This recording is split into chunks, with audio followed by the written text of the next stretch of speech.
जैसा कि हमने प्लांट फिजियोलॉजी के एक सीरीज स्टार्ट किए थे और सबसे पहली टॉपिक उसमें हम आपको डिफ्यूजन के बारे में बताए थे। उसी सीरीज में आज हम दूसरा वीडियो ऑस्मोसिस के बारे में देने जा रहे हैं। देखिए ऑस्मोसिस क्या होता है उसको हम समझ लेते हैं। ऑस्मोसिस की जो डिस्कवरी की बात करेंगे तो डिस्कवर किसने किया था, तो आप यही बताएंगे। एक साइंटिस्ट थे फीफर। कौन थे? फीफर। इन्होंने क्या किया था? डिस्कवर किया था। ऑस्मोसिस क्या होता है इसको हम समझते हैं, एक डायग्राम के थ्रू समझते हैं। यहाँ पे देख सकते हैं कि एक मीडियम हमारा ए है, दूसरा मीडियम हमारा बी है। दोनों को क्या होता है यहाँ पे सेपरेट किया गया। सेपरेट किसके द्वारा किया गया? सेमी परमेबल मेम्ब्रेन के द्वारा क्या हुआ? सेपरेट किया गया। मतलब मीडियम ए है, मीडियम बी है, दोनों को क्या हुआ? सेपरेट किया गया। सेमी परमेबल मेम्ब्रेन है। मीडियम ए में क्या होता है? एक कंसंट्रेशन है। मीडियम बी में क्या होता है? एक कंसंट्रेशन यहाँ पे भरा हुआ है। तो आप देख सकते हैं इसमें कंडीशन क्या होता है। यहाँ पे लोअर कंसंट्रेशन है, यहाँ पे हायर कंसंट्रेशन है। यहाँ पे क्या होता है? लोअर कंसंट्रेशन होता है। यहाँ पे क्या होता है? हायर कंसंट्रेशन होता है। यहाँ पे क्या होता है? हायर कंसंट्रेशन होता है। तो कह सकते हैं कि इस डायग्राम में आप देख सकते हैं जो ए वाला सोल्यूशन होता है इसका कंसंट्रेशन ज्यादा होता है, जो बी वाला होता है इसका कंसंट्रेशन कम होता है। अच्छा, जब इसका कंसंट्रेशन लोअर होगा तो इसका मतलब क्या होगा? ऑस्मोटिक प्रेशर भी क्या होगा? कम होगा। लेकिन इसका जो होता है ऑस्मोटिक प्रेशर क्या होगा? ज्यादा होगा। मतलब कंसंट्रेशन ज्यादा होगा, ऑस्मोटिक प्रेशर ज्यादा होगा। कंसंट्रेशन कम होगा तो ऑस्मोटिक प्रेशर भी कम होगा। दोनों को सेपरेट किससे किया गया? सेमी परमेबल मेम्ब्रेन से किया गया। तो देखा गया तो इसमें होता क्या कंडीशन? कंसंट्रेशन ए से क्या होता है? जो सॉल्वेंट के मॉलिक्यूल्स होते हैं, कंसंट्रेशन ए से सॉल्वेंट के मॉलिक्यूल्स मतलब विलायक होते हैं, जो जल होते हैं, ऑटोमेटिक क्या होते हैं? यहाँ से यहाँ आने लगते हैं। मतलब ए से बी की तरफ प्रवाह करने लगते हैं। ए से बी की तरफ क्या होते हैं? प्रवाह करने लगते हैं। तब तक करते हैं जब तक दोनों कंसंट्रेशन क्या होते हैं? बराबर नहीं हो जाते हैं। इसी को हम क्या बोलते हैं? ऑस्मोसिस बोलते हैं। तो इसको हम डिफाइन कर सकते हैं। इसमें क्या होता है? स्पॉन्टेनियस होता है। स्पॉन्टेनियस मूवमेंट होता है। मूवमेंट होता है, किसका मूवमेंट होता है? Spontaneous movement of solvent molecules. बोल सकते हैं कि spontaneous movement of solvent molecules कहां से कहां होता है? Higher concentration to lower. तो बोल सकते हैं from higher concentration concentration to कहां से होता है? Lower concentration to lower concentration. किसके थ्रू होता है? बोल सकते हैं through the semi permeable membrane. तो कह सकते हैं कि स्पॉन्टेनियस मूवमेंट, स्वतः प्रवाह, किसका स्वतः प्रवाह होता है? सॉल्वेंट मॉलिक्यूल्स का। कहां से? ज्यादा से कम की तरफ। फ्रॉम हायर टू लोअर किसके द्वारा होता है? सेमी परमेबल मेम्ब्रेन के द्वारा। इसी को हम क्या बोलते हैं? ऑस्मोसिस। एक वर्ड में बोल सकते हैं spontaneous movement of solvent molecules from higher concentration to lower concentration किसके द्वारा होता है? Through the semi permeable membrane, that is known as क्या? ऑस्मोसिस। ये तो हमारा क्या हो गया? ऑस्मोसिस हो गया। आप एग्जांपल देख सकते हैं, जब हम खीर बनाते हैं ना तो उसमें क्या होता है? किशमिश डालते हैं। किशमिश के अंदर कंसंट्रेशन क्या होता है? ज्यादा होता है।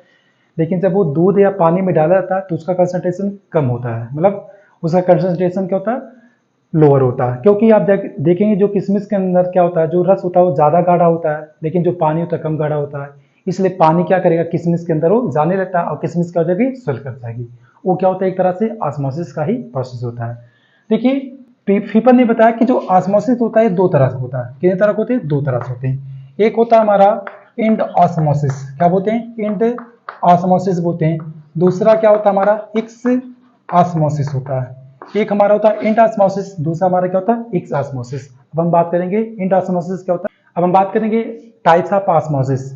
ऑस्मोसिस दो तरह से होता है। एक होता है इंड ऑस्मोसिस, दूसरा होता है एक्स ऑस्मोसिस।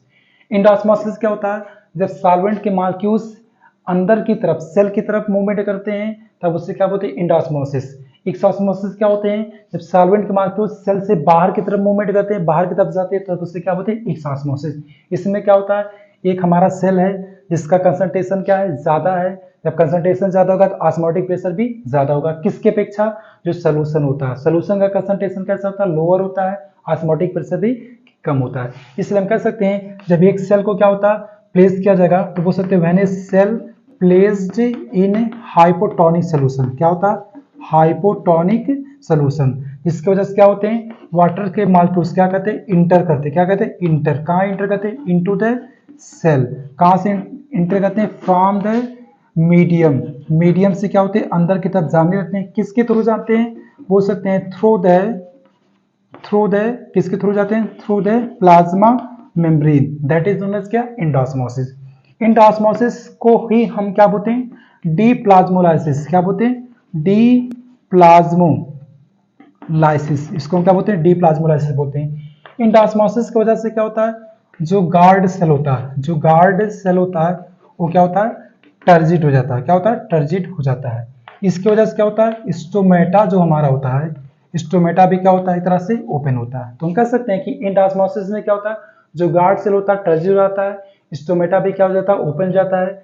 ये किस में होता है, हाइपोटोनिक सोल्यूशन में होता है। ये 3 पॉइंट आपको नोट करना है। एंडोस्मोसिस की बात हो गई। दूसरा हमारा क्या होता है, एक्सोस्मोसिस क्या होता है। एक्सोस्मोसिस में क्या होता है, जो सॉल्वेंट के मॉलिक्यूल्स क्या होते हैं वो बाहर जाने लगते हैं। इसका मतलब क्या होता है, ये जो बाहर का जो सोल्यूशन है, जो बाहर का सोल्यूशन है उसका कंसंट्रेशन कैसा है, हाइपरटोनिक है। कैसा है, हाइपरटोनिक। आपको मैं बताता, हाइपर ज्यादा, ऊपर, मतलब जिसका कंसंट्रेशन क्या होगा, ज्यादा होगा उसे क्या बोलते हैं, हाइपरटोनिक सोल्यूशन बोलते हैं। मतलब when a cell placed in hypertonic solution, when a cell placed in hypertonic solution, therefore, जिसकी वजह से क्या होता है, जिसलिए क्या होता है, इसकी वजह से क्या होता है कि वाटर के मॉलिक्यूल्स या solvent molecules exit from cell to कहाँ पे, medium, that is known as क्या, हमारा एक्सोस्मोसिस। मतलब बोल सकते हैं जब एक सेल को उसके हाइपरटोनिक सोल्यूशन में रखा जाता है, जिसकी वजह से क्या होता है, वाटर के मॉलिक्यूल सेल से क्या होते हैं, मीडियम में जाने लगते हैं, इसी को हम क्या बोलते हैं, एक तरह से एक्सोस्मोसिस। क्या बोलते हैं, एक्सोस्मोसिस। एक्सोस्मोसिस क्या होता है, हाइपरटोनिक सोल्यूशन में होता है। इसकी वजह से सेल क्या होता है, फ्लैक्सिड हो जाता है। क्या होता है, फ्लैक्सिड हो जाता है। स्टोमेटा क्या होता है, स्टोमेटा क्या होता है हमारा, क्लोज हो जाएगा। क्या हो जाएगा, क्लोज हो जाएगा। इसमें क्या होता है, जो सेल होता है उसका कंसंट्रेशन क्या होता है, लोअर होता है, जिसकी वजह से ऑस्मोटिक प्रेशर भी कम होता है। लेकिन जो मीडियम हमारा होता है उसका कंसंट्रेशन क्या होता है, जो कंसंट्रेशन होता है वो क्या होता है, ज्यादा होता है।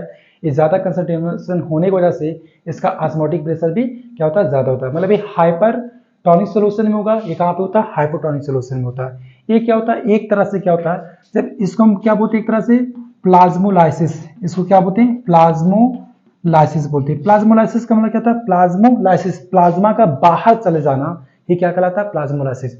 अच्छा, जब प्लाज्मा जब बाहर चला जाएगा, इसमें जो बचता है, जो हमारा बोल सकते हैं कि प्रोटोप्लाज्म जो बचेगा, प्रोटोप्लाज्म वो क्या हो जाएगा, राउंड हो जाएगा। कैसा हो जाएगा, राउंड हो जाएगा। मतलब वाटर जब बाहर चला जाएगा तो जो बचेगा प्रोटोप्लाज्म वो कैसा हो जाता है, राउंड इन शेप हो जाता है। ये क्या होता है, एक तरह से जैसे भी आप देख सकते हैं, जिससे पिकल्स होता है, जिससे अचार बनाया जाता है ना, उसमें क्या होता है, ज्यादा नमक को डाला जाता है। जैसे आप क्या करेंगे, सेवई बनाएंगे ना, तो उसमें क्या होता है, बहुत ज्यादा उसमें शक्कर डालेंगे। ऐसा क्यों किया जाता है, क्योंकि जब अगर शक्कर बाहर ज्यादा डाल देंगे तो बाहर का कंसंट्रेशन बढ़ जाएगा। इसकी वजह से उसमें से जितना भी पानी का होगा कहाँ चला जाएगा, शक्कर में चला जाएगा। उसी तरह जब अचार होता है तो अचार का जितना पानी होता है कहाँ चला जाएगा, नमक में चला जाएगा। जब अचार में पानी नहीं रहेगा तो उसका क्या होगा, ऑक्सीडेशन नहीं होगा, तो खराब नहीं होता। तो कह सकते हैं जैसे जेम्स जेली होते हैं, पिकल्स होते हैं, वो सब का कंसंट्रेशन क्यों बढ़ा जाता है, क्योंकि उसमें से क्या होता है, हमारा जो है एक्सोस्मोसिस हो जाए। एक्सोस्मोसिस से क्या होता है, वो हमारा सामान क्या होगा, सड़े ना। तो ये हमारा क्या होता है, एक्सोस्मोसिस होता है। ये क्या होता है, एंडोस्मोसिस। एक बार फिर से देखिए, एंडोस्मोसिस कहाँ पे होता है, हाइपोटोनिक सोल्यूशन में होता है। ये कहाँ पे होता है, हाइपरटोनिक सोल्यूशन में होता है। इसमें हाइपोटोनिक सोल्यूशन होता है उसका कंसंट्रेशन कैसा होता है, बिल्कुल कंसंट्रेशन कम होता है और ऑस्मोटिक प्रेशर भी कम होगा। लेकिन जो हाइपर होता है उसका कंसंट्रेशन क्या होता है, ज्यादा होता है, ऑस्मोटिक प्रेशर भी ज्यादा होता है। इसकी वजह से क्या होता है, पानी बाहर से अंदर जाने लगता है। इसमें क्या होता है, पानी अंदर से बाहर जाने लगता है। नेक्स्ट, इसके वजह से क्या होता है, गार्ड सेल या सेल क्या होता है, टर्जिट हो जाता है, स्टोमेटा ओपन हो जाता है। इसकी वजह से क्या होता है, जो हमारा जो सेल होता है, गार्ड सेल क्या होता है, एक तरह से फ्लैक्सिड हो जाता है। क्या होता है, गार्ड सेल हमारा क्या होता है, फ्लैक्सिड हो जाता है। स्टोमेटा क्या हो जाता है, क्लोज हो जाता है। इसको हम क्या बोलते हैं, प्लाज्मोलाइसिस बोलते हैं। इसको क्या बोलते हैं, डी प्लाज्मोलाइसिस बोलते हैं। ये तो हमारा क्या हो जाता है, ऑस्मोसिस हो जाता है।